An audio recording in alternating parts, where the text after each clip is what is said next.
you please welcome Michael Klatt and Pastor Robert Fleischmann.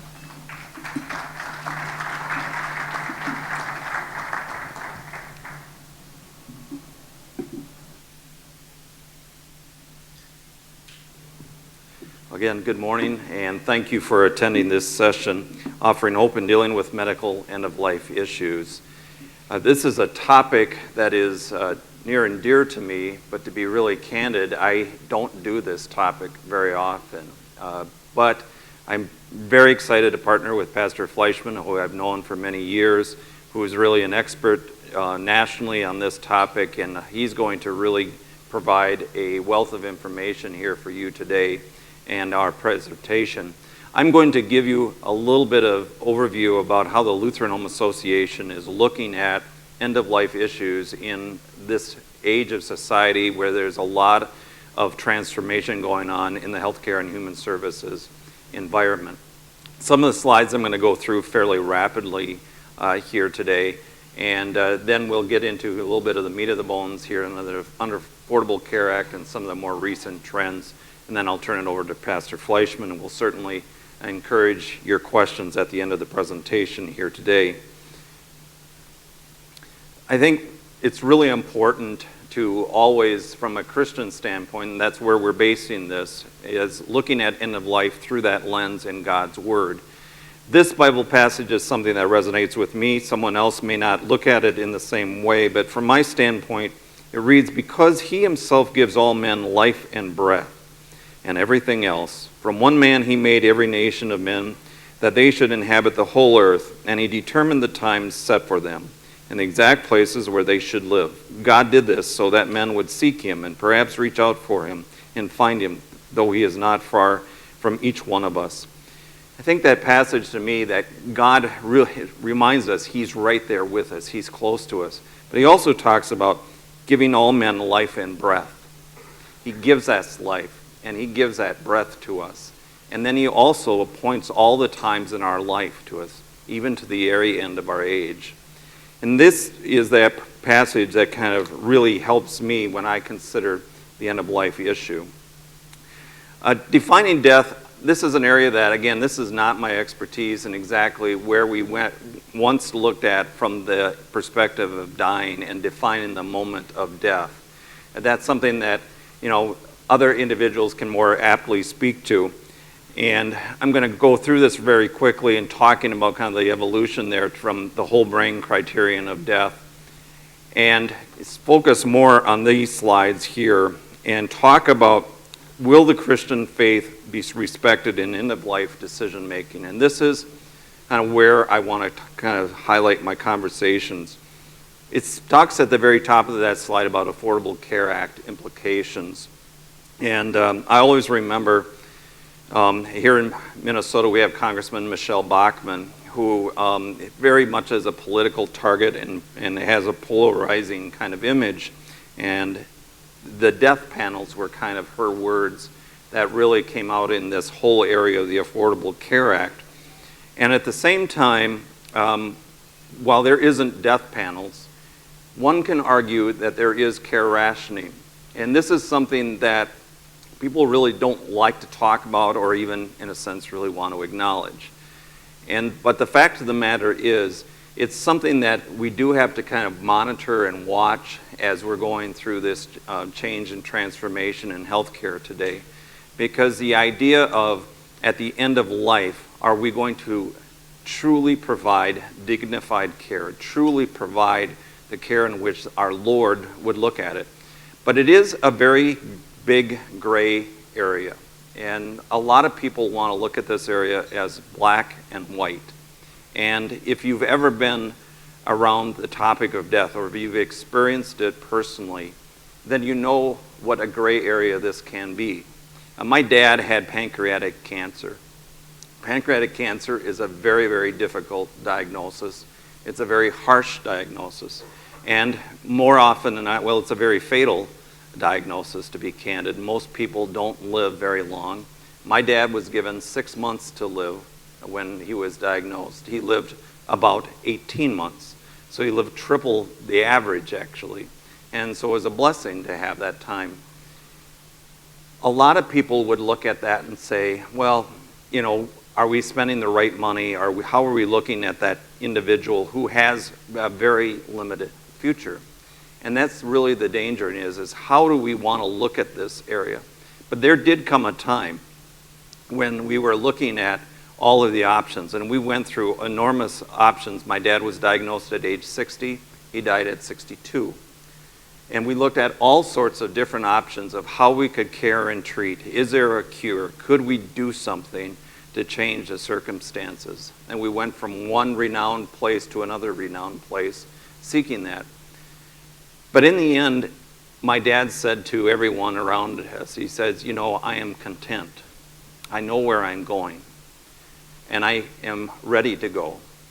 And so there came this point in time where you didn't do heroic measures, where you said this is okay. And how do we make my dad comfortable in his last days and moments here on earth? And that, I think, is the perspective that's important to keep when we talk about the Affordable Care Act.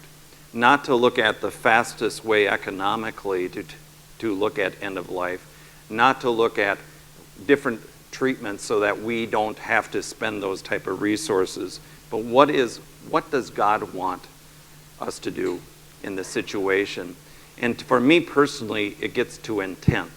What is the intent? And that's the gray area that becomes more black and white, is what is the intent here that's going on? The next slide that I wanted to read to you, hear this, and if you go back and think about the previous slide, I want you to read this slide just really quickly. Dying with dignity. Vermonters who face terminal illness and are in excruciating pain at the end of their lives now have control over their destinies. This is the right thing to do.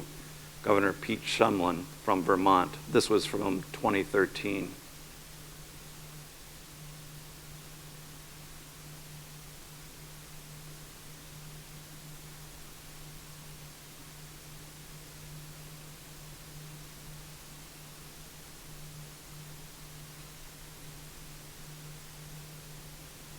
They now have control over their destinies.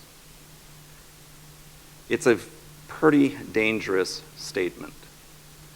And it's a statement that gets really at the heart at a Christian end-of-life issue. Death with dignity, which is a lot of the movement is defined around this term, death with dignity, in our country. And a lot of the bill in Vermont was around those words. And it sounds very appealing. I can talk to you and say, I wanted a very dignified end-of-life experience with my father. It was important to me. It was important to my 3 sisters, my mother, and it was important to my father as well. But what happens so much in society today is we look at this and say, well, I wouldn't want to suffer. I wouldn't want to linger. I want to take control. And this gets to the heart of this issue of us trying to determine when the end is. Or I'm going to end it early because I don't want to go through that. I don't want my family to experience that or see that. With the idea that somehow we control our destiny. We don't ever control our destiny. We are God's children. And that's where this whole end-of-life care needs to come in from a perspective. It's very important to guard against and to stand up when we use these nice, comforting words like dying with dignity, and they're bent into a legislative mandate, that we don't sit silently by and say, you've got to watch that, Mr. State Legislator or Mrs. State Legislator, because what you're really encouraging is the diminished value of life, God's precious life. And that's something that I think is important as we talk about this from an Affordable Care Act going forward. Assisted suicide is this element. That's what the governor of Vermont has assigned, which is the ability under certain circumstances for you to get essentially a prescription to end your life early. This is some suicide statistics that I just put in here. But this is where I'd like to spend a few minutes, and this ties back to the Affordable Care Act and some of the things that are going on here. And I put it from an economic standpoint to kind of maybe push on the edge a little bit. The economic impact on the patient's family. And a lot of people will talk about that in terms of end-of-life care and speak to this. I remember very vividly at the Lutheran home in Belle Plaine a number of years ago, some of my staff had asked me to come up to our second floor and meet with two nephews who wanted to talk to me about their aunt and her life. And they said, they spoke to me privately, talked to me about their aunt's quality of life. And I said, your aunt is there with a feeding tube playing pinochle. I realize you don't like the feeding tube, but I can't play pinochle. I was taught once, but I can't do it. Really, this isn't about your aunt's quality of life, is it?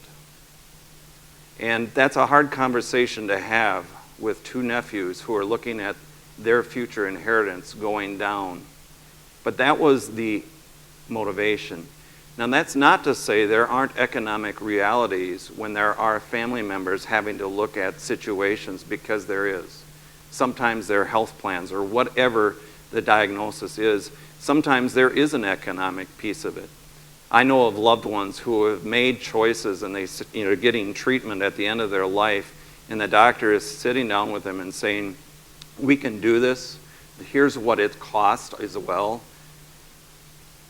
and here's how this is going to impact your end of life. But it's a part of the conversation, but it's not the driving influence. It's not about money.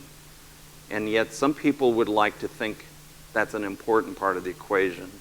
And once you raise that as a major priority, then everything else starts becoming diminished again. The economic impact on the hospital. Key word here is uncompensated care. If you really want to drive it, what was behind the movement behind the Affordable Care Act, which we now call as Obamacare, a lot of it was driven by acute care or the hospital lobbying interests, because they were dealing with enormous uncompensated care. Many people visiting their emergency rooms didn't have health care coverage. Many immigrants didn't have health care coverage, whether they are legal or illegal. And so the cost of care was having a huge, huge impact. But then when you start looking at it from an end-of-life piece, there is this motivation. And again, I'm going to talk about this whole idea of how does care get kind of reduced, if you will.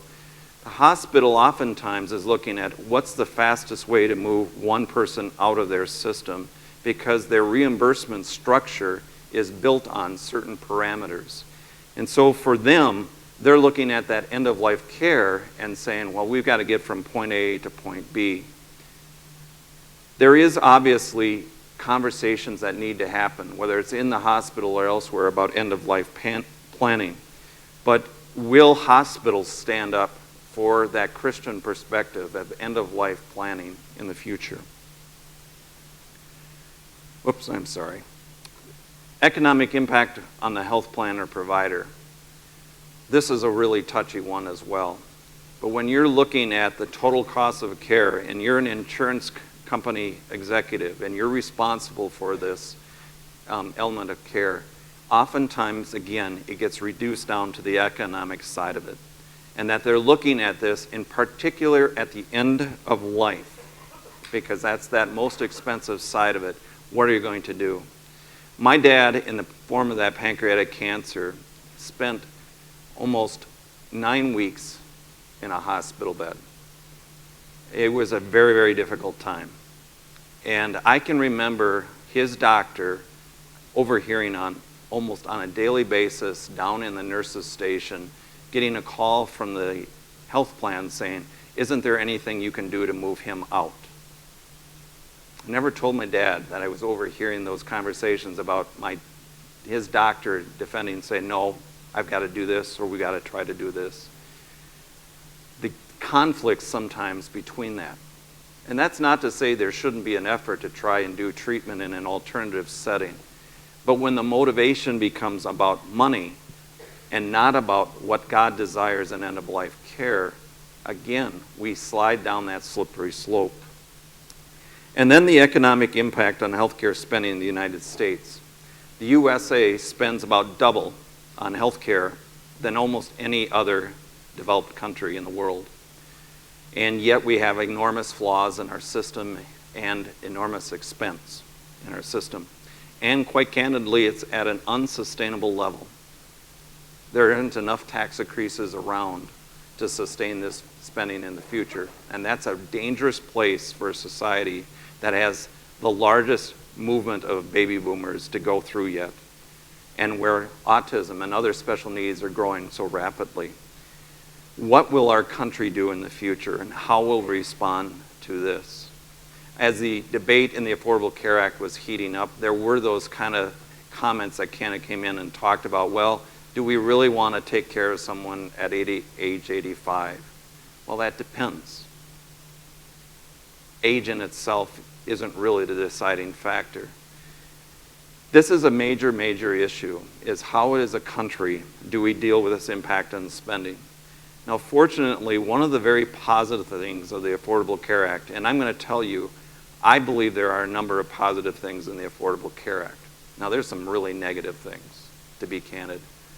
But one of the positive things is there has been finally an awareness and a pressure put down on us, particularly the acute care side, that says, you know what, you can't raise health insurance expenses by 10% a year. You can't do it. You've got to figure this out differently. And if you study healthcare for a long, long time, it was repeatedly, we'd have two hospitals in a community, one would buy a new CAT scan, and their competitor would say, well, I've got to buy a new CAT scan now to compete with the other one. And it was kind of like when I was growing up, my dad had two neighbors who fought over who had the best combine next door. And it was amusing. Every day I said, well, I wonder which combine he'll get. And a week or two later, the next neighbor would have the bigger combine. And this went on for years. And it provided great humor in the middle of combining season to see these guys go at it. Well, that's how the healthcare environment went. There was no real responsibility to say, how are we going to manage our costs effectively? Because we said we're going to just keep paying for it. So there is enormous responsibility on healthcare providers to be better economic stewards. And that's got to be a major emphasis on this. Not the idea that, well, when we get to a certain age, or we get into that space when we're talking about those last months of life, which can be extraordinarily expensive, that we start acting as, well, it's not important to sustain life, and to simply say, from an economic standpoint, we need to cut that switch off. Views on suicide in other countries. If you're in the Netherlands, this is something that's been going on for years. A lot of citizens in that country carry these do not euthanasia cards. There's seminars going in countries, 86% of people in Britain support assisted suicide or euthanasia. However, they also do a fairly respectable job on palliative care. This is, should doctor-assisted suicide be legal? And this might be a little bit hard to read. It's not obviously a scientific poll, but you can see the top 68% say yes, and 24% say no. Then you can see the comment below. Yes, this should be a legal option for people who are unable to end their own lives. However, it should have loads of safeguards to prevent any sort of abuse, including a diverse selection of family, medical, legal, law enforcement, or witnesses to the patient's decision. Again, patient's decision. The other one, Dixie Priest, 88, says no. Goes against the Bible. Also think about you all. How many ways could that be open for abuse? Or grandma gets to thinking she don't want to spend the kid's inheritance. So she gets these death panels whispering in her ear, or like old Lucifer, she gets the idea to die instead or spend money and keeping her alive. How many other ways could it be abused? Think about it. I know you all liberals wish well, but there's an unintended consequence to your actions. Let the devil in by opening the door. Again, very, very political. You can see there's a political area of this. But I think you might be surprised when it gets into political views that there's a lot of people who are, frankly, yes, in that I'm undecided, and under the no category. And they're in that political spectrum that's fairly broad. And so you might think, well, I'm a conservative, but that really isn't where this space is. And so what will our society do in the future in this area? 34 states have statutes explicitly criminalizing assisted suicide. Others criminalize it. 4 have ruled as not. 2 have permitted it as well. What will the future be in Minnesota, Wisconsin, and other places? Sadly, my view is that it's going to continue to erode. I'm a firm believer that we will see a Death with Dignity Act in Minnesota in the not too distant future, because frankly, it sounds appropriate. It sounds like a wonderful way of taking care of seniors, and it's couched in that space as well. One of the things the Lutheran Home Association does advocate on occasion is in the area of prenatal testing. Because we serve individuals with disabilities, we are very much guarding against the idea that it's appropriate to be aborting children who have been diagnosed as potentially having a special need. Not going to get into, that's not the purpose of this conversation, but quite candidly, we see in areas of our country where a very high percentage, like San Francisco or Pittsburgh, where it's over 90% of individuals who have this prenatal test that says, well, your child may have X or Y or Z, where that child is aborted. And those are obviously including Christians. And that's a sad reality. And it's a sad reality that this is also a space where Christians may be tempted to not do what the Lord would want them to do. End-of-life planning now is, if you look at the Affordable Care Act, one of the things that's important, and I think it's a positive benefit, as long as it's done the right way, there's actually a reimbursement for end-of-life planning. And that was kind of all this part of this death panel conversation in a way. But that end-of-life planning needs to be done in the way that our Lord would want it to do. What is the intent? What is a goal? What is a purpose? How are you going to structure it? And it's important as you consider end-of-life planning in your comprehensive estate plan and review it on an annual basis. Is this right here? Is this appropriate? How can I communicate to my doctor, family members, what are my desires and wishes? And ultimately, how do we reflect the love that God has given to each of us? That's a little bit of my comments that I want to set for the stage of here. For the Lutheran Home Association, it's an important conversation that we want to continue having and making people aware of. But we are deeply concerned about some of the trends that we're seeing, and as a Christian ministry, we have to stand up for what is right. Thank you.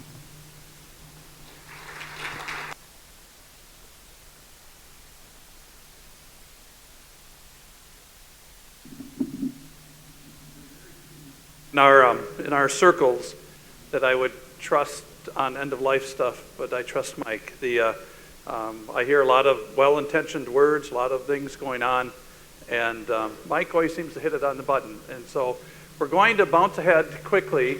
We're going to talk about some trends and solutions, where we're going with some of this. And I want to start off with, first of all, Scripture calls for you and me to have a vertical relationship with the Lord. In other words, before you start evaluating everything horizontally, you evaluate everything vertically. What is the Lord's will for your life? And when you do that, you find that upon the fall into sin, immediately the shift went horizontal. Then people are talking about what they want, how they are going to get ahead in the world. And I'm sure those of us who do this kind of work, we've got a gazillion anecdotal stories of people who have sought to bring life to a quicker end for the sake of inheritance. They've sought to bring life to a quicker end because, one of the very common arguments is to end suffering. And the reality is, very often the people who are suffering most are the people who want the treatment stopped on somebody else. In other words, they're suffering. They don't like to see dad like this, or they like to see mom like this. But we begin to think horizontally. We begin to think in terms of relationships. And so this begins to bleed over. Those of us who've been involved in pro-life work from my times as a student at Bethany Lutheran College in the 70s, the mantra of my body, my choice has been a very big deal. We had C. Everett Koop, when he was U.S. Surgeon General, speak at our convention, and he made the statement in 1985 that it's a small leap in logic to go from taking life inside of the womb to taking life outside of the womb. Because once you begin to treat life like a commodity, something that is your domain to make decisions over, it becomes extremely expendable. This is a billboard out in Hillside, New Jersey. My life, my death, my choice. And it's interesting because there's a strong concern about choices being taken away from us. We don't want, I live out at the edge of town. My mom and dad live next door. And we live in this little, it's a subdivision, but they're big lots. And we have all sorts of dumb little rules that nobody enforces, but they don't want you to violate them. And you begin to say, I pay the tax money, it's my house. Why can't I put an outbuilding up so I have a place to store the tractor? Things like that. And you want to insist on your choice, and then when it begins to bleed over into issues about your own health care, there's been a dramatic change in health care from people, the doctor, we used to go to Dr. Beatty, and Dr. Beatty would say, well, you got to do this with the boys, you got to do that with the girls, you got to do this and do that, and whatever he says. Now, all of a sudden, you go to the doctor, he gives you 3 choices, you go home, you look it up on the internet, you begin to make your decisions, what you want to do, and so everyone's really now, on this bandwagon of I make the choice, and it has bled over to this whole concept of I now determine when my life comes to an end. Actually before Derek Humphrey made public news, Derek Humphrey actually had been very involved in the pro-death movement back in 1975, 1976 in Great Britain. He had assisted his wife, Jean, in terminating her life, wrote a book called Jean's Way, but nobody ever did. He wasn't prosecuted. He was a journalist. He immigrated to the United States, started an organization called the Hemlock Society in the 1980s, and then actually in 1990, Jack Kevorkian assisted Janet Atkins in committing suicide, and that number grew to over 100 before he was finally prosecuted. But in 1991, Derek Humphrey came out with Final Exit, and it's a recipe book on how to kill yourself. But what's interesting is that the Hemlock Society and other groups have been headed up even by Christian ministers. A UCC pastor headed that up for a while, and yet on page 21 in the book, he said, if you consider God the master of your fate, then read no further. Seek the best pain management available and arrange hospice care. Derek Humphrey, and I've had the opportunity of being in radio interviews with Derek Humphrey, extremely honest, extremely candid.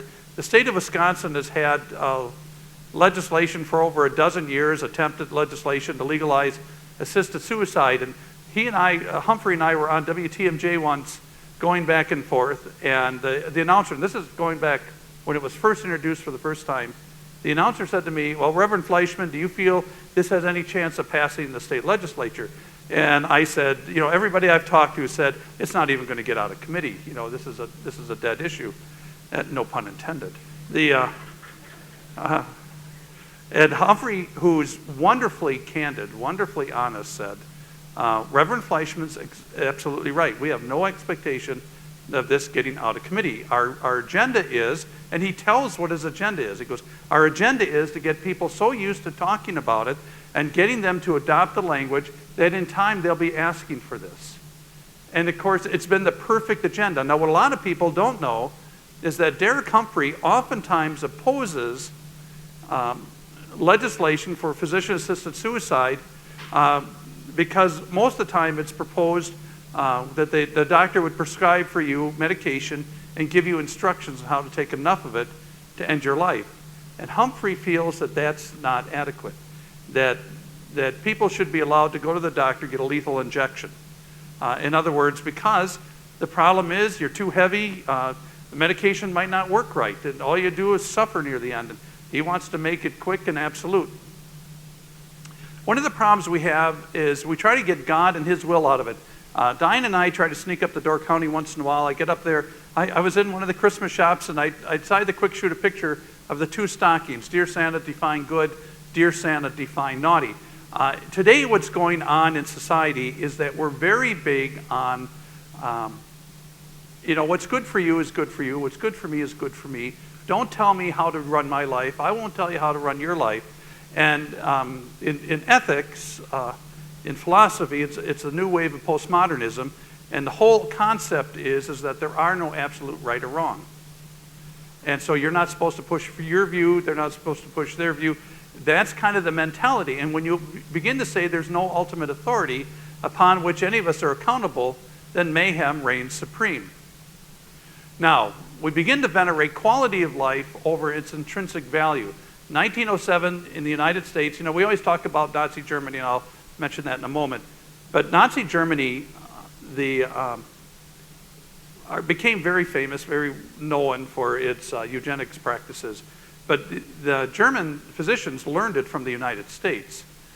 Francis Galton pretty much began the movement in the late 1880s. It came over to the United States. The United States began talking about it, about forcible sterilization, those kinds of things, so that the developmentally disabled would not procreate. And so 1907, Indiana was the first state to pass a law on it. Other states did. In May of 1927, Buck versus Bell, the case of Carrie Buck, she was considered to be slow, and her mother was considered to be slow. They used the term imbecile back then as the descriptive term, and Carrie became pregnant. Her mother was in an institution, and Carrie became pregnant. Her foster mother just thought this was horrible. That's the problem. They're going around. And so Virginia was looking to forcibly sterilize her after she gives birth. And Oliver Wendell Holmes Jr., Supreme Court Justice, made the infamous statement, 3 generations of imbeciles is enough. And they legalized it. So after she delivered her baby, they forcibly sterilized her. And other institutions were doing that. What they later found out is that she was not, quote unquote, slow. They also found out that she had been raped by her stepbrother, and that's how come she got pregnant. But these are the kinds of things that get way out of hand. The eugenics movement was very much growing until what was learned in Germany. The kinds of things that were going on in Germany was, now we're talking about allocation of limited resources. After World War I and the heavy war restitutions against Germany, the Nazi Party found itself a welcome audience in coming in, because they were promising restoring Germany back to its glory. They were going to try to get the economy under, get it under control. And so they began to do a propaganda thing in which they talked about how expensive it is to take care of people who do not provide a utilitarian value to society. And people very much bought into it. Now you've got to remember, this was already winning support in the United States. In 1935, editorial in Time magazine talked about how the problem that we're having is that so much charity is being spent on taking care of these unfit people in society. The editorialist wrote that the rich people don't have enough money to spend on themselves anymore. They're taking care of all these others. And it was a mentality that had just continued to blossom in all of it. And then we had this statement back in 1984. Richard Lamb was the governor of Colorado, made a statement, elderly, terminally ill patients have a duty to die and get out of the way so that our kids can build a reasonable life. And, he went, if you follow what all Lamb had said, at one time he said, well, that's not exactly the quote, that's not really what it meant. And then later on, now he defends it, stands by it. He's very much involved in pro-death efforts. This becomes a mentality. You've got to understand this about social issues in the political realm, and that is, once you begin to develop the courage to talk about it publicly, you're almost too far already. And I've got things going on in England. I got some video clips I use of a real popular journalist who said that if you deliver a newborn child and the child has some congenital defect, the most loving thing the mother can do is smother the child. And she says this on public television. It was a popular show, and you can look at it on YouTube. Mike had referred to Sarah Palin. She talks about the death panels and so forth. Any of us who have worked in this issue know that death panels is a pejorative term. It's a very political, charged term and everything like that. But to some degree, you do have this difficulty of an allocation of limited resources. Now, Paul Krugman, who has been on television a number of times 2008 Nobel Prize winner in economic sciences, he made the statement in 2010. It was an interview. I actually have the video clip in another presentation. But he made this statement. He said, "The advisory panel, which has the ability to make binding judgments, can determine this particular expensive treatment actually doesn't do any good medically, and so we are not going to pay for it. That is actually going to save quite a lot of money." That's, in a very practical way, that's an allocation of limited resource. And those of you who have taken the time to read, the pages of the Affordable Care Act, it gets lost in a lot of things and so forth. The one thing that becomes crystal clear is, I don't know how you're going to pay for it. That to me, people will argue about, we argue about the birth control mandate and the religious freedom and all those kinds of things. There is going to be this collision course about how do you pay for this. Now, solutions. Remember that Scripture tells us that because of the increase of wickedness, the love of most will grow cold. Remember this. Remember this. This was spoken 2,000 years ago. How cold is it getting? How cold is it getting in your home? The word love, because of the increase of wickedness, the love of most will grow cold. When people think of love, this is love. Not that we loved God, but that He loved us and sent His Son as an atoning sacrifice for our sins. When we talk about love, the only Greek word people ever know is the word agape. We all know agape love, And I've argued many times at pastors' conferences that translating it as love is just way too easy and misleading in common way we speak, because we have another word in the Bible, phileo, which is also translated love. What's the difference? When you and I talk love, we talk about emotion, we talk about affection, we talk about Valentine's Day. And the problem is that the love that I believe is talked about in Scripture with agape is perhaps better understood with the word commitment. And I want you to think of a commitment. I went through every word, including in the Septuagint, to look up where the word agape was used, and commitment fits. If anyone does not provide for his relatives, and especially for his immediate family, is denied the faith and is worse than an unbeliever. When you work with somebody with some form of dementia, when you work with somebody who cannot return back to you any reward for an expression of love, it becomes a challenge. It becomes difficult. And so what brings you there? What brings you back every day?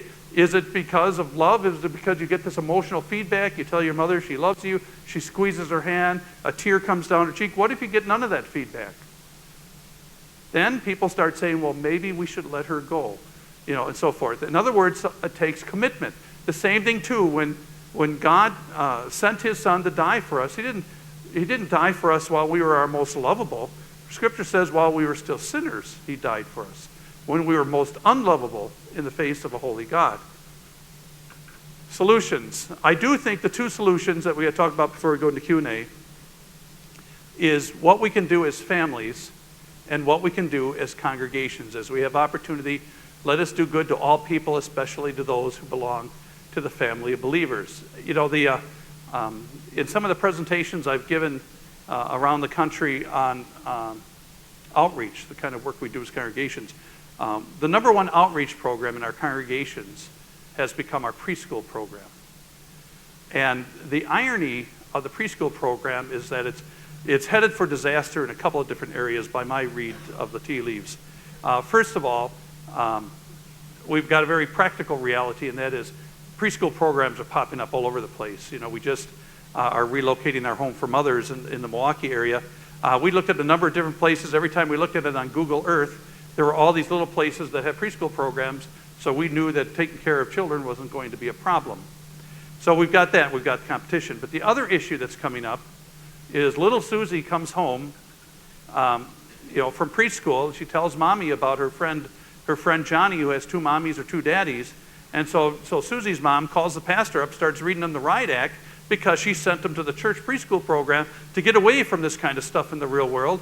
And so then the church says, well, okay, we're going to adopt the policy that if it's a same-sex relationship, you can't bring your children to the preschool. Well, now you've got no outreach. You got a whole segment. So what's happening, but what people oftentimes overlook, is from around 1970 to 2030, the number of people over the age of 65 doubles in the United States. You cannot abort 56 million and not change the demographic that dramatically. You cannot continue to improve end-of-life health care so that people might be able to live a little bit longer without having to create this complete demographic shift. You hear about it because how are we going to pay for Social Security and so forth. The solution is twofold. One, families have to go back to some sort of strategy of how do you take care of mom and dad. I know that you like that beautiful 2-story house, but when you get older, you're going to take care of mom and dad, they're going to have trouble with the stairs. And, we're going to have to bind together. And maybe you live a little bit more modestly so that somebody can stay home and be a caregiver. You've got those kind of issues. As a congregation, yes, let's do a preschool program as long as we can. But I think that we can also do a home visitation ministry, something that reaches out, touches people, and in the act of caring for them, running errands, cleaning up the house, helping them, doing some running and so forth, you talk to them about Jesus. You talk to them to prepare the end of life. So with that, we got to stop because we got questions.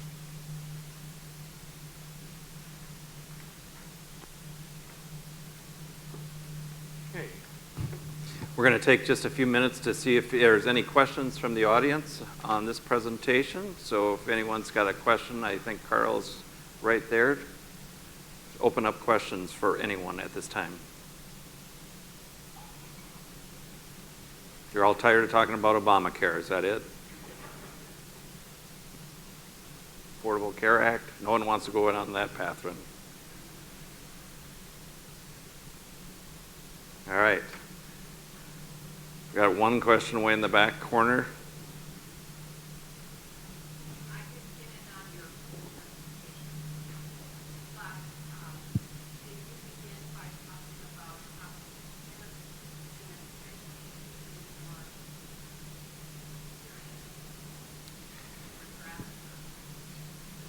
Question is, did I talk about the area of hospice care and segue into it? And I did not start this. That wasn't really the focus. Hospice care is, to me, is an extraordinarily important part of end-of-life care and services. I quite candidly, that was where my father, who had pancreatic cancer, had that, and home care, hospice care. Hospice care is an extraordinarily effective way of serving in the right path from a Christian standpoint in treating end-of-life care. And I think it's an important role that needs to be further expounded. I think there's opportunities for the Christian church and congregations to be involved in hospice care. I do think it's important for those hospice care agencies. And again, if you look at hospice care from an ownership standpoint, the vast majority of hospice care agencies in the country are for-profit. Still today. Now, I'm not saying for-profits are bad, because that isn't the purpose, and I would never say that. However, from an economic standpoint, I think we always have to guard against what is the motivation in end-of-life planning. And if it's from a Christian perspective, that's where I think you have to raise the issues of what is appropriate in that hospice care setting. But again, I strongly believe in the hospice care arrangement, and it is an absolute vital part of caregiving in the future. And there's that space has extraordinary dedication from people who serve. So, question back there, yes. As you look at the socialized medicine that's over in the European communities, is there anything that we can learn or expect as far as a direction for socialized care here in the United States? Well, Canada has socialized medicine, and when I talked with members of the WELS congregations up in Canada, generally they don't like it. They feel they've had subpar medical professionals. They felt, especially the older ones who were old enough before it became socialized, they felt that the competition was good. They lost a lot of their good medical professionals to the United States when Canada went socialized. Is that completely true? I don't know. I haven't studied it beyond that point. But it's when you have socialized medicine too, the whole issue of allocation of limited resources becomes even more of an issue, which is a lot of the discussion I'm reading in the blogs from England right now.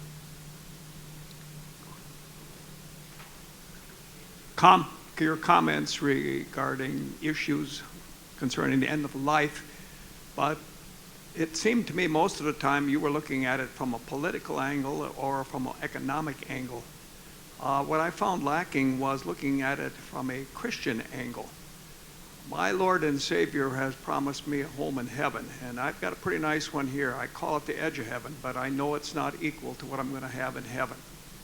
And so when I look at the end of life, I'm looking at what my Savior says to me, and I don't want anybody to cheat me out of a minute or an hour or a day or a week out of that home in heaven.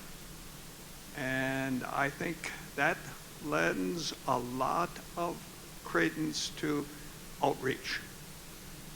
We need to really emphasize outreach so that more and more people at the end of life know that heaven is their home and they don't want to be cheated out of even a minute.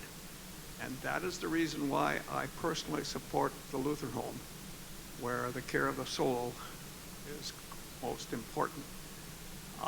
I'm sort of almost shocked that in our circles, this viewpoint is not being expressed. It's always political and economic. What about robbing Christians of time in heaven? I don't know that I have a comment, Pastor Leisner. I think it's very well said, and we do obviously want to approach this from a Christian perspective. I think the issues from Christians, and I'm not a very good political activist, and on the abortion side or right to life side, I've never been that active in this space, and I don't know that I see myself being active on the end of life side of this politically as well. But I think it's important as Christians that we are testifying to that faith and testifying to the fact that life is important and needs to be valued and treated as that way. And your point about heaven is right on. And I would just add to that the generally the Christian view is not accepted well in the civil arena. Right now there's a conference, Anti-Euthanasia Symposium, taking place in the Twin Cities. I had a choice of being there or here. And I've gone to the one when it was in Toronto. I've been to the one in Vancouver. And generally, they encourage Christians to stay out of the political arena. It lacks credibility. People get emotional. People say things. And quite honestly, I'm much more in favor in our churches, making people politically aware of what's happening. But in the end, your outreach programs, you do your visitation ministries and those kinds of things to connect people with Christ. Launching into party affiliations and stuff. Don't put your trust in princes. Question? Yes, Mary. It's unlikely that we'll be able to change the demographics, maybe even more difficult to change the government trends in healthcare and healthcare cost containment. Does that, though, create an opportunity for outreach similar to the Jesus Cares ministry, but for elderly people, specific programs aimed for that particular group who maybe doesn't know Christ or know these end-of-life issues or how to deal with them? Question is similar to Jesus Cares, where we're doing congregational outreach to disabilities. Again, how does that opportunity present itself with seniors? So I'm going to respond to it, and I think the question is very good. We actually are looking at a model for that idea. So this is where I probably going to get a little bit in trouble, where I've had some people express about congregational outreach to seniors and what they're doing. To be very candid, in the circles that I am running in, I don't think I see congregations doing a very effective job with senior ministry at all. I think they're doing a little bit of this and a little bit of that, and they're by and large not doing a lot of opportunity. And I see the Lutheran Home Association as possibly bringing a solution to that, like Jesus Cares Ministries. Because what Jesus Cares Ministries is really a model that helps congregations to establish an effort in outreach. And we've seen that program now touch over 5,000 people on an annual basis. Far more people are being touched through Jesus Cares than are any of our residential programs. And the vast majority of seniors, even those with dementia, are living with in their own homes. So there's a great opportunity for congregations to do that outreach and, as Pastor Leisner points out, to share the message of salvation there. And there's a lot of people, senior related, that if they have dementia, it's difficult for them or their family caregiver to come to be active in church. Many have lost that connection. There's a lot of people we serve that were active in a congregation life at one point in time, but they've lost that. So I do believe that's where the congregations should force some energy on.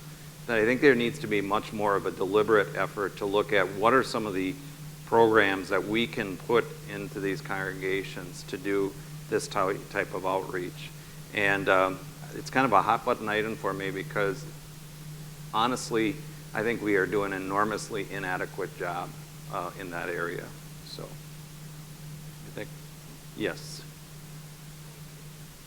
I agree that the solutions are for the families to look more at taking care of their elders and also for the congregations to get more involved.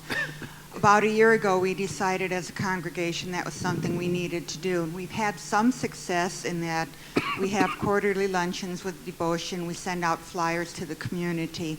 And if anybody needs a ride, we arrange that ride. But what we want to do and have been unable to do at this point is have a team of people who are willing to go out to the seniors and visit them. Parishioners can't do all the visits herself. How can we get the congregation to see how important this is and to volunteer to make those visits? St. Matthew's in Oconomowoc, Wisconsin, has a visitation ministry that they began. We had sat down with them about 10 years ago or longer because we had developed a little program called the Christian Support Network, which was designed to do just basically a visitation ministry. Get your people to visit. First of all, start with your shut-ins, and then you start reaching out into the community and so forth. You know, the problem that I've always had in programs that I've developed is I always see the really big picture, and I start that way. And I'm beginning to find as I get older that if I could just get, one or two people to just go and visit the shut-ins and then allow the program to grow and mature from there so that they begin to reach, because one of the things that we find in the pastoral ministry is there are very few true shut-ins. So if you don't call a shut-in before you go to visit, they're liable not to be shut in.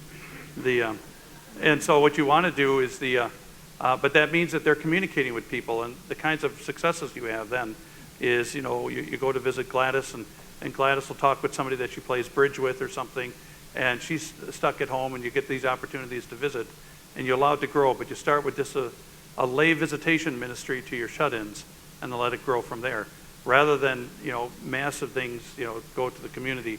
That would just be, we're actually exploring that. We have a CLR branch in our congregation of about 25 members, and we're exploring the possibility of starting to do a visitation ministry just within our community that way. I think one of the answers I would say to that is, like Jesus Cares, and again, one of the reasons I believe Jesus Cares ministry has been successful is they created this model and structure with resources to do that, and it's been able to be replicable over and over and over again. One of the challenges with senior ministry and congregations is there's a lot of things you can do.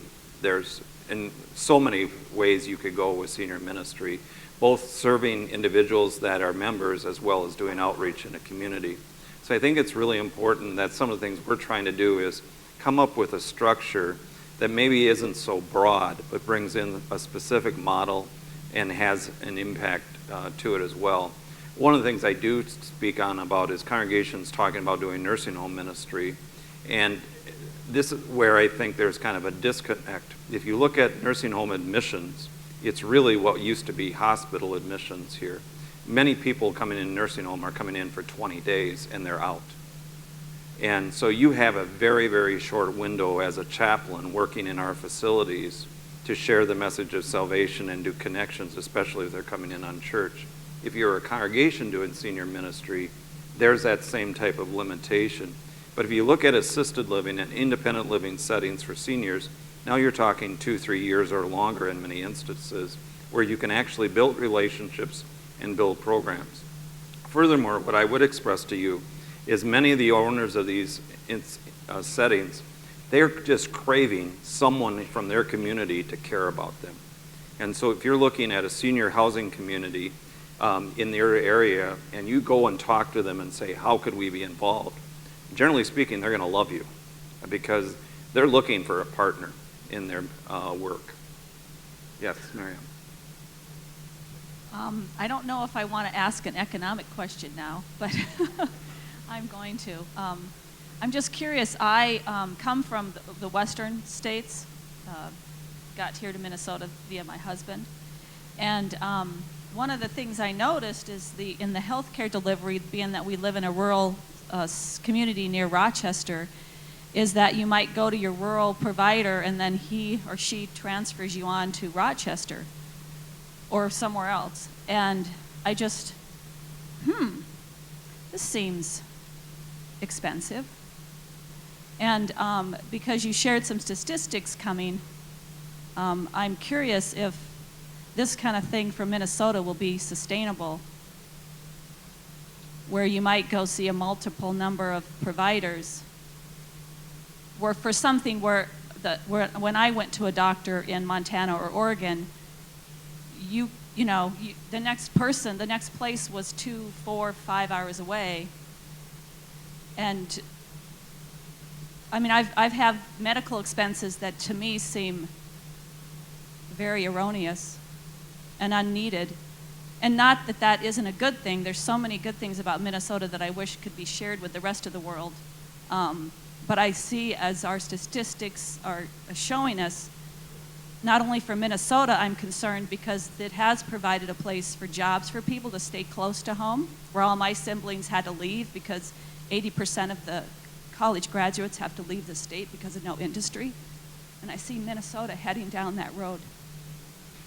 Okay, I think I can respond to your question in a couple of different ways. First of all, the trend lines going forward, and part of it is an economic piece. When you look at telemedicine and telehealth, I think that's an important part that's going to be included here. And how do we keep individuals safely in their homes by using remote telemonitoring or telehealth services, and how that's connected into a seamless provider of services and how you interact with your primary physician, or maybe it's a local home care agency and the like. But just to digress, if home care, frankly, is built on a financial model that is all event-based, it's not based on a predictive base, so that putting remote health care into someone's home to try and prevent a fall or some other illness from occurring. So we're not paid on that. We're paid after something occurs. And the whole shift is going to go forward to say, how can we prevent some of these things from occurring so that you do capture some dollars? As far as where this is going in terms of a broad sector, that in the delivery of services, whether it's Mayo Clinic or any of these systems are going to get larger and larger, and rural healthcare is going to use telehealth and other connections to bridge that gap. But I honestly believe in the future, you are going to have to travel more and more of a distance to get to certain providers. The hospital side of this, and there's going to be you're going to hear a lot of news about hospital struggles coming up in the next few years. Lots of layoffs, lots of changes, because their business model is being built on the outpatient care model. The inpatient model is kind of over, unless you're over age 65 or you're there for a very specific purpose or you're pregnant. And that part of that system is going to really evolve. And the economic side of that, I don't think has all been really figured out in terms of from an end-of-life perspective.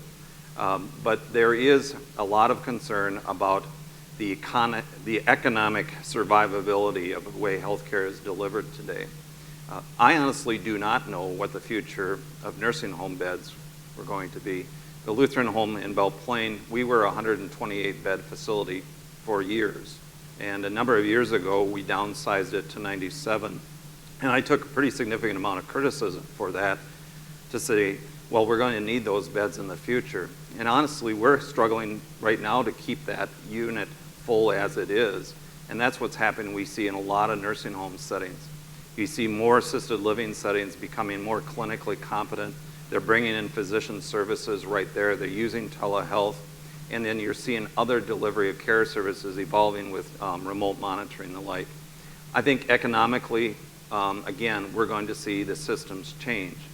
But it's going to take a long time to get it out of what was basically a fee-for-services model to a preventive model and try to integrate the two where there's a cross-section that should be aligned.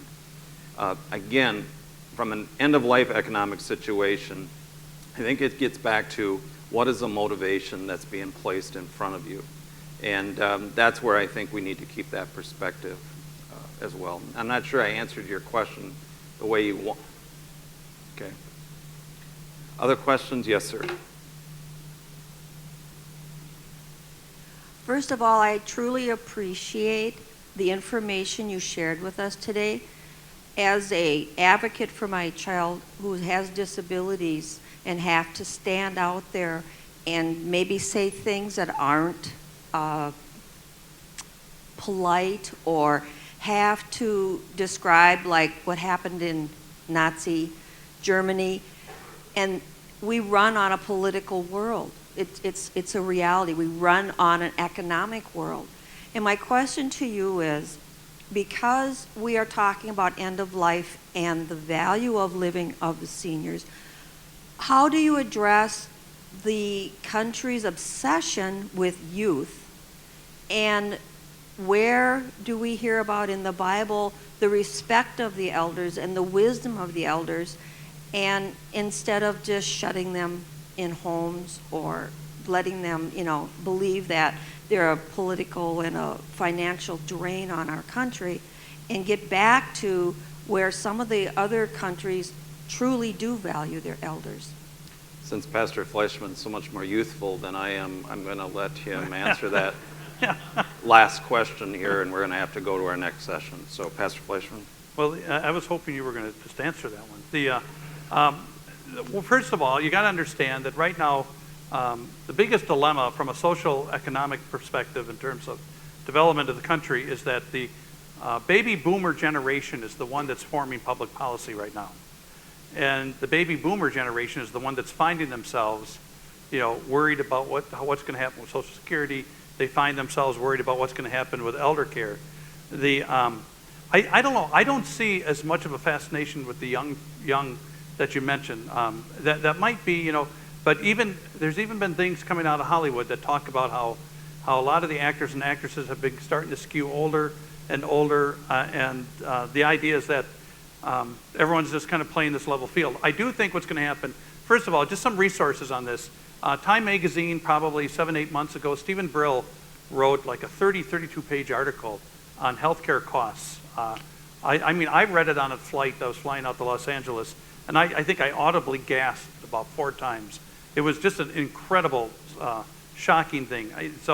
What I think is going to happen, when I've done some grand rounds things at the medical college, when I talk with young physicians and physicians who've been out there, all of them, given the choice, would like to start their own independent practice, not accept insurance, everybody on a pay basis. They talk that way. I think what's going to happen is you're going to eventually see them organize in some way, and I do wonder about what's going to happen with the future in terms of elder care in the rural areas. And I think what's going to happen is there's going to be some sort of reform take place with regard to how far you can sue a doctor. I sense that's coming, because that's why doctors can't break away and go independent. They're very frightened of that. So if that could ever be hemmed in, then they're going to have to tackle what Brill pointed out in his article about just outrageous disparity that's going on in that area. And I do think the future of healthcare is not in Aurora, it is not in Gunderson, it is not, I think the future of healthcare is in Google. And believe it or not, you got to watch what Google's also doing. They've got toilets that measure, what your body discharges. They've got monitors that they're talking about attaching to the arm, putting under the skin, and so forth, that provides a constant readout so that your doctor, in anticipation of things coming, will know, we got to call them up and tell them we got to get you in here and stuff like that. I think the technology arena is the one, and I serve as an adjunct prof in philosophy at Concordia University, and I'm working on a course I'll be teaching in January on biotechnology and bioethics, and it is amazing what's coming in that area where they're beginning to detect things in you, and so they're going to try to anticipatory healthcare for you. That's where I think it's going to go, because right now Google and tech companies like that pretty much are swaying everything that's happening.